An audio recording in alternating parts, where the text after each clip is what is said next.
Let me ask you a question. If you have an Avata or Avata2 like this, do you record your videos in 4:3 or 16:9 aspect ratios?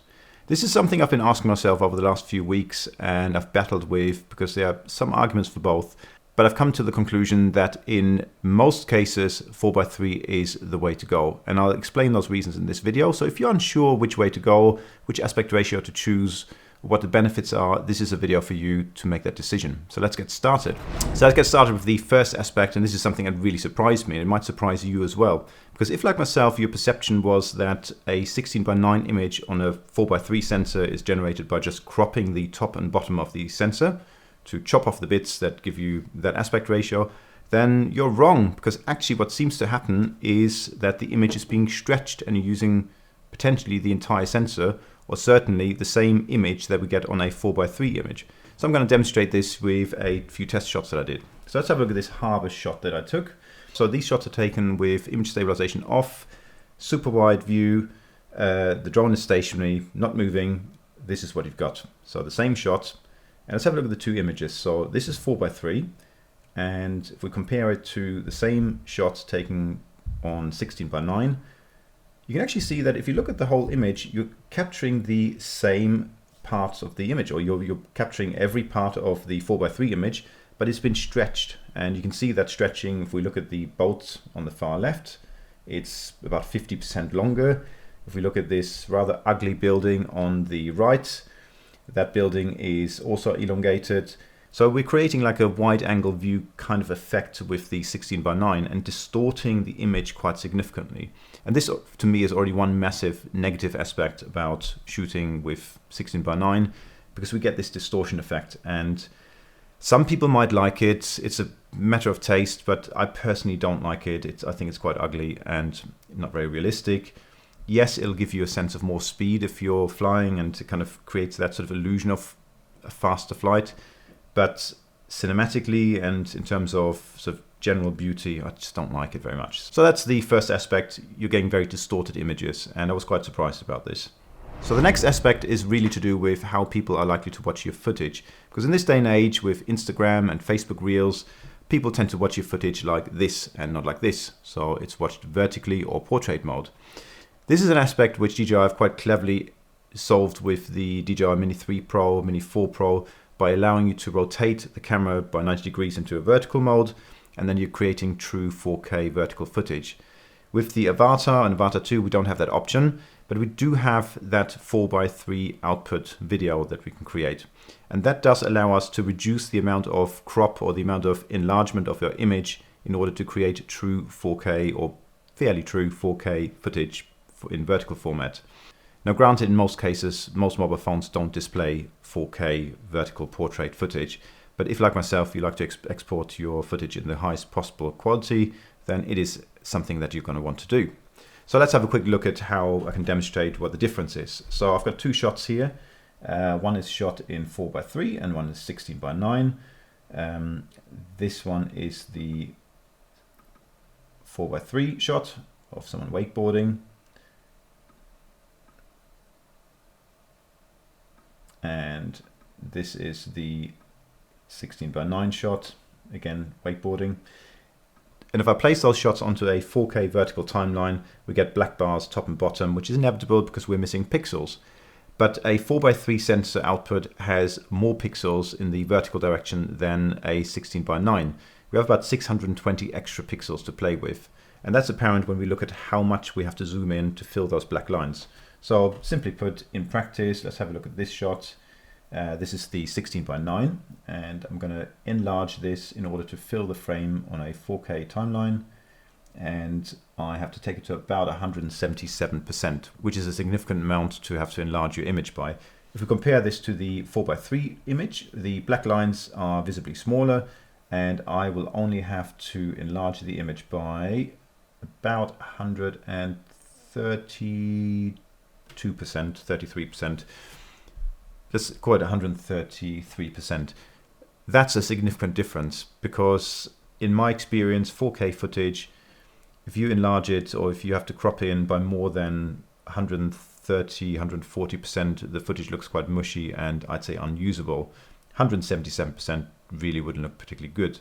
But 133%, that's quite usable and should generate some very nice looking 4K vertical footage. So that's a massive plus point for using 4:3 aspect ratios in order to give you that flexibility to export footage in vertical format if you choose to, even if you've shot it in horizontal format in the first place.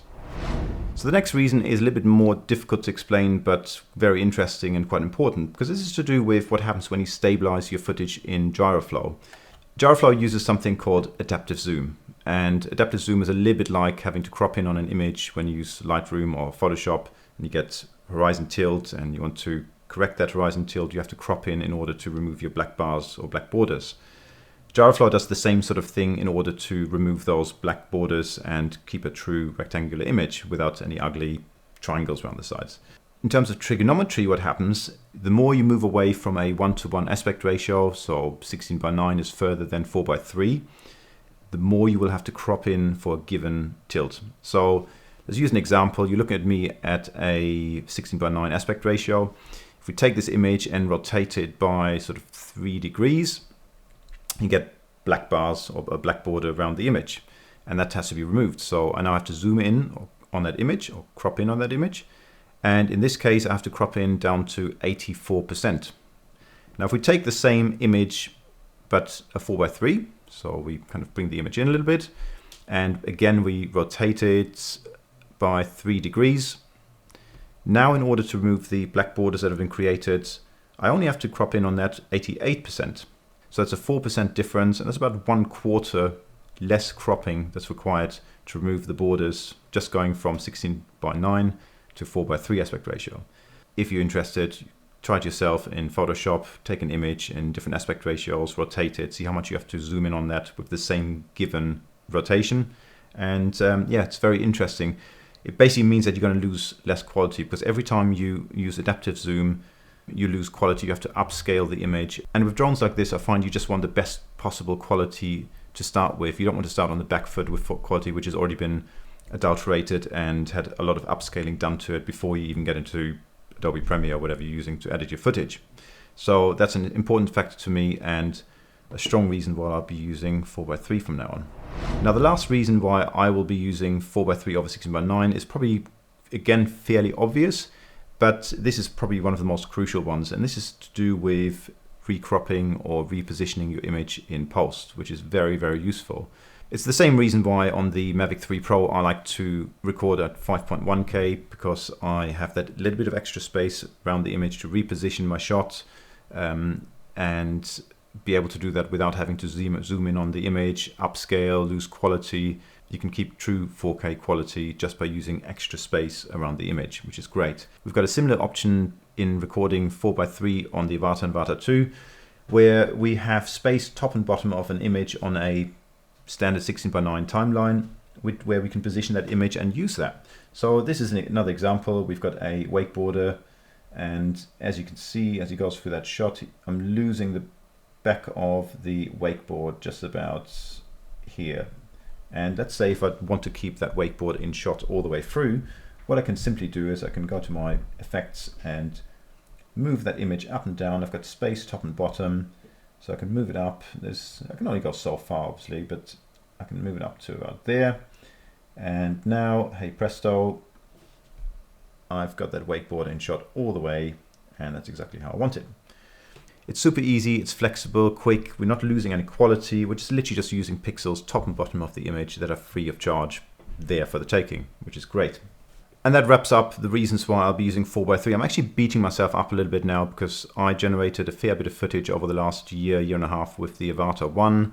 And most of the time I was recording 16:9 for reasons that I'll state in just a second. But I do feel a bit gutted now that some of that footage, which I still intend to use for some other projects, could have actually been better on 4:3. So gutted about that, but I'll move on and I've learned my lesson. Now, as I said at the beginning, there are some exceptions to this rule, and the first one is the 16:9 aspect ratio, sort of stretched view, distorted image might be appealing to some. Like I said, it gives you more of a perception of speed as you're traveling. Some people like that. Like I said, I don't, but that's a matter of taste. The other reason is if you're looking for a quick workflow and you're trying to export your footage very, very quickly onto a 16 by 9 sort of timeline or 16 by 9 output, obviously it is beneficial to have that footage ready to go without having to reposition it and crop and do things like that. So that's also another reason why you might want to choose 16 by 9. Similarly, I quite liked using 16 by 9 because it gives me a nice filled image in my goggles, because with 4 by 3 you get black bars on the left and right and it sort of crops in your image a bit, and I thought, ooh, I want as big an image and as immersive an image as possible in my goggles. But yeah, I've sort of changed my mind on that now. The last reason for using 16 by 9 is more of a forced hand. It's not really an option, but it's to do with this wonderful new feature that we've had added recently to record 100 frames per second 4K. If you're recording in that format, the 4:3 option is not available. It's grayed out. It's only available on 16 by 9 at this stage. So hopefully they'll enable it in the future. But for now, if you intend to record at that frame rate, and I do, then I'll have to use 16 by 9. But any other cases, I'll be using 4:3. Let me know in the comments below if you disagree, and perhaps you feel that 16 by 9 is better, and I'd be interested to hear what those arguments are. Alternatively, you might want to chime in and say, yep, I've tried 4:3 and it's the best thing since sliced bread, and Alex is absolutely right. If you're unsure which way to go and this video helped you make a decision, then that'll be mission accomplished for me and I'll be very happy. Hopefully you enjoyed the video. That's it for now, so remember to like and subscribe and hit the notification bell if you haven't done so already. And until next time, happy flying and bye-bye.